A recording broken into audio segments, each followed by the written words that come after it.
So MicroStrategy's average purchase price was a little less than 16,000. Right now, the price is about 33,000. So you've more than doubled your investment. And most likely by the end of the year, we're probably going to be in some kind of bubble, I imagine. So the return will be even higher.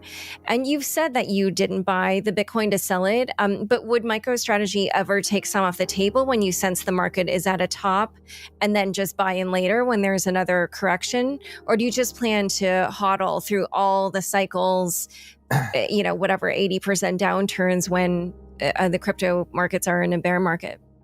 Yeah, again, I just disagree with your characterization. I don't expect an 80% downturn. I don't think it's a speculative asset, and I don't think you can quote unquote take money off the table. You're speaking like a crypto trader right now, right? Yeah, I mean, maybe you're doing it just to represent their interest, but I don't see the world that way. I think that Bitcoin is sound money, technically superior asset class compared to the dollar, the euro, the peso, the bolivar, compared to a stock index, compared to gold, compared to silver, compared to everything you can conceivably buy. It is technically, thermodynamically superior as an asset.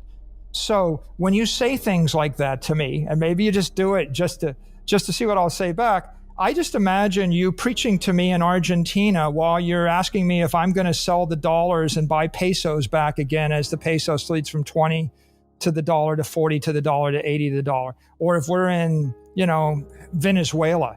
I mean, you think a Venezuelan company is going to quote unquote, take some money off the table by selling their US stocks and their US dollars to buy back into local currencies, or then, in Zimbabwe, you think they would take money off the table, right? The point is, if you have the superior asset, it's going up forever, Laura. Forever. Right. But we can all look Bitcoin sort of as numerous investors have talked about it, kind of breathes, after having the next year and a half after it tends to go up. And then after it reaches some kind of bubble, it kind of size a little bit, and then after the next halving we see it go up, but so it's this kind of up and down cycle, but the overall trajectory is up. So on Twitter, people were asking me to ask you this as well. I think it's a perfectly natural question to ask.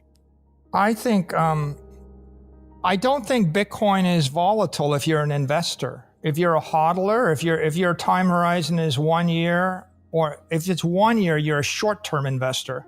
2 or 3 times in the last decade when it wasn't great, but it wasn't awful. If your time horizon is 4 years, you can't find a time when it wasn't working. I mean, just a normal, ordinary, responsible investor with a 4-year time horizon will look at it and say, this is very boring, right? It's exciting if you're a trader or a journalist, and if you're on Twitter, and if you want the news to change every day.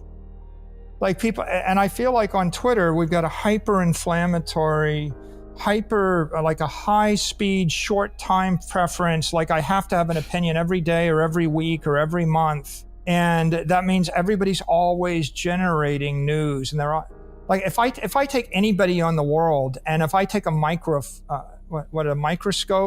and I zoom in, and a magnifying glass, and I zoom in by a factor of 1,000, I'll eventually find a blemish. If you look at Bitcoin trading every week, you'll find a blemish. If you look at it every day, you'll find more. If you look at it every hour, you'll find more. If you look at it every minute, you'll find plenty. But if you zoom out to a decade or 5 years, then you'll have a different view. I really take issue with everybody that attempts to apply some statistical model. I'm not a trader. By the way, to be clear, trading is speculation, and traders see the world in short-term moves, and they're always, and maybe traders love volatility, and traders love controversy, and traders love this debate because it creates that volatility. But this is an engineering issue for me. The year is 1910. People are wiring their houses with electricity, and you're asking me at what point I'm going to turn my electricity off, or you're telling me how eventually people are going to get tired of electricity And then you're telling me that wouldn't I really want to convert back to horse and buggy and manual labor to take some off the table because electricity is a scary speculative thing? And I'm like, no, it's running water, it's electricity, it's automobiles. It's not a fad, it's the future. It's not a bubble, it's capital flow. When all the money is leaving the peso going to the dollar, that's not a bubble in the dollar. That's capital flight from a collapsing asset or a collapsing currency that people have lost confidence in. Just like the stampede to the internet. Like, would you ask a company, when are you going to stop using the internet? Are you going to stop using it in a quarter because you've used too much electricity and internet? Well, I noticed that your Facebook or your Twitter hits were going down or they weren't as high, so you just have to turn off your thing. My view is this is all just short-term technicality. And by the way, I don't think there's a single trader with all the data in the world that can predict the future. Like, for example, you're going to go and pull every line of data of every second. If you knew every trade of Bitcoin since 2010 to today, how would that be a better indicator of the future if the future is based upon things that are changing? It's like, this is the thing I said to Keith McCullough. Keith wanted to talk about quad models and correlating Bitcoin performance to the CPI and inflation and deflation, and he's crunching numbers. The Fibonacci retracement is not going to determine the future of Bitcoin any more than the Fibonacci retracement is not determining the future of electricity. Inflation is not going to determine the future of running water. And if the economy stops inflating, or if the CPI goes up by 3 or goes down by 2, it is not going to stop a tidal wave from blowing into your beach. If you're standing on the beach and there's a tidal wave coming, the first order issue is that's a tidal wave. And you're going to tell me, well, in the last decade, all of our statistical models didn't predict a tidal wave, and it's irrelevant because it's an engineering phenomena.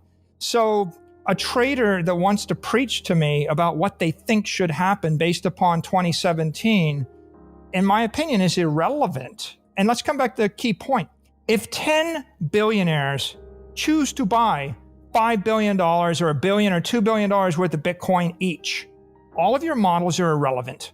All of your history is irrelevant. You think you know how things are going to work out. How about all the statistics of New York City for the past decade? How relevant are they to predict what happens in New York City this month? Right. Not relevant at all. Right. So traders, I can't predict the future. Trading is not a way to make money, by the way, in my opinion. The people that make all the money are people that predict the future. Henry Ford, John D. Rockefeller, Andrew Mellon. What did they do? They invented aluminum. They invented oil. They brought us cars. They brought us electricity. Andrew Carnegie brought us steel. Mark Zuckerberg, not studying some statistical model. How did he get rich? He kept Facebook stock. He didn't sell it. Right. Jeff Bezos, he kept his stock. So at the end of the day, none of this statistics matters. None of the trading matters. None of the volatility matters.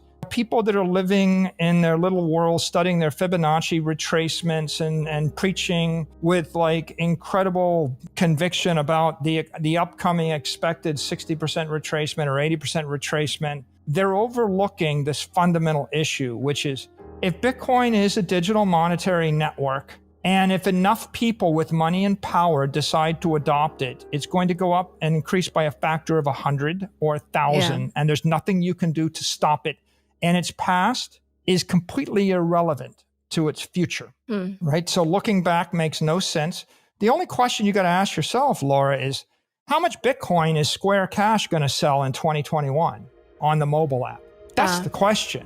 How much is PayPal going to sell? Yeah. Because PayPal and Square are going to obliterate everybody else's opinion about what they think should happen. Yeah. And so I think that too many people in this industry have been around too long and they're captured by their past and everybody wants to draw on their past because they own it.